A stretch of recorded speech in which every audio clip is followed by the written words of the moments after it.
ஹாய்ங்க, வணக்கம். இன்றைக்கி நாம் எங்கே வந்திருக்கிறோன்னா, என் பையனோட 12th கிராஜுவேஷன் பார்ட்டிக்கு தான் வந்திருக்கோம். இந்த ஆடிட்டோரியம் வந்து இங்கே உள்ள யூனிவர்சிட்டியில் இருக்குது. இந்த ஆடிட்டோரியம் அந்த ஆடிட்டோரியமே ஃபுல்லாக இருந்தது. ஏன்னா இவ்வளோ பெரிய கூட்டத்தை ஸ்கூலில் வச்சு சமாளிக்க முடியாது. ஸோ அதனால தான் காலேஜ் ஆடிட்டோரியமில் நடத்துகிறாங்கன்னு நினைக்கிறேன்.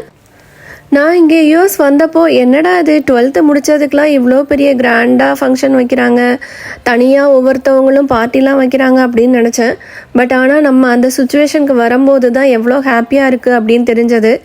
ஏன்னா இந்த ஸ்கூல் ஜேர்னின்றது ஒரு லாங் ஜேர்னியில் அந்த ஒரு பள்ளி பருவத்தை நல்லபடியாக முடித்து அடுத்து நம்ம காலேஜுக்குள்ளே நுழையும் போது அந்த ஒரு சந்தோஷம் வந்து ரொம்ப நல்லாயிருக்கும். ஸோ அந்த 12th கிராஜுவேஷனை எவ்வளோ கிராண்டாக செலிப்ரேட் பண்ணுறங்கிறது கண்டிப்பாக நல்லது தான். ஸ்டூடெண்ட்ஸ், டீச்சர்ஸ் எல்லோரும் வந்துட்டாங்க, பிரின்ஸிபல் எல்லாருமே வந்தாச்சு. ஸோ இப்போ வந்து அடுத்து பிரின்ஸிபல் தான் பேச ஆரம்பித்தாங்க.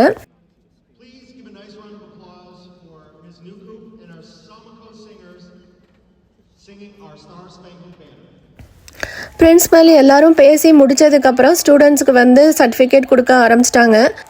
பேரண்ட்ஸ் சைட்லேருந்து அவங்களோட பசங்களோட நேம் சொல்லும்போது ஒரே விசில், ஒரே சத்தம், ரொம்ப சந்தோஷமாக இருந்ததுங்க.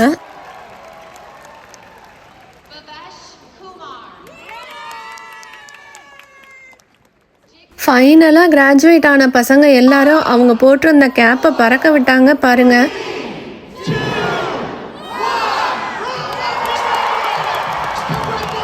அப்போ தாங்க இந்த மாதிரி ஒரு கிராஜுவேஷன் பார்ட்டி நமக்கெல்லாம் நடக்கலையே அப்படின்னு ஒரு ஃபீல் ஆனது. உங்களுக்கு எப்படி தோணுதுன்னு சொல்லுங்கள் ஃப்ரெண்ட்ஸ். தேங்க்யூ. இந்த வீடியோ உங்களுக்கு பிடிச்சிருக்கும்னு நினைக்கிறேன். பிடிச்சிருந்ததுன்னா மறக்காமல் சப்ஸ்கிரைப் பண்ணி சப்போர்ட் பண்ணுங்கள். தேங்க்யூ.